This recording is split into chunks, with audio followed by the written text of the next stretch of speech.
ఎక్కడ చూసినా అందరికీ వైరల్ ఫీవర్స్, అలాగే డెంగ్యూ ఫీవర్స్ చాలా వస్తున్నాయి గదా! సో, మీరు కూడా వీలైతే తిప్పతీగ ఉంటే కొంచెం దాని ఆకులు తీసుకొని, కషాయం చేసుకొని కొంచెం రెగ్యులర్‌గా తాగండి. ప్రికాషన్‌గా అయినా కూడా తీసుకోవచ్చు. చిన్న పిల్లలకైతే కొంచెమే ఇవ్వండి.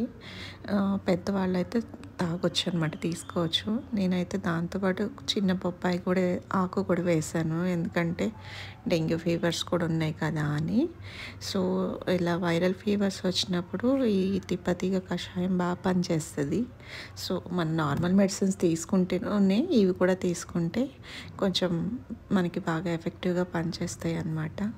సో, నేను కొంచెం ఫ్లేవర్ కోసమని జింజర్ కూడా యాడ్ చేశాను. బాగా చేదుగా ఉంటదండి. తాగడానికైతే కొంచెం కష్టంగానే ఉంటది. సో, తాగలేని వాళ్ళు కొంచెం చల్లారినాక తేనె గానీ, లేదంటే కొంచెం స్వీట్ కానీ ఏదైనా కలుపుకొని తాగండి. ఈ కషాయం మనకి షుగర్ నుంచి కూడా బాగా పనిచేస్తదనమాట. తిప్పతీగ కషాయం షుగర్ తగ్గించడానికి. అలానే చాలా హెల్త్ బెనిఫిట్స్ ఉంటాయి తిప్పతీగ వలన. సో, మనకి ఎక్కడంటే అక్కడ దొరుకుతది మనకి, రోడ్ సైడ్ కూడా మనకి వెతికితే కనిపిస్తది. ఆకులు మనకి హార్ట్ షేప్‌లో ఉంటాయన్నమాట. యెల్లో ఫ్లవర్స్, చిన్న చిన్న ఫ్లవర్స్ వచ్చి అలా గుర్తుపట్టొచ్చు.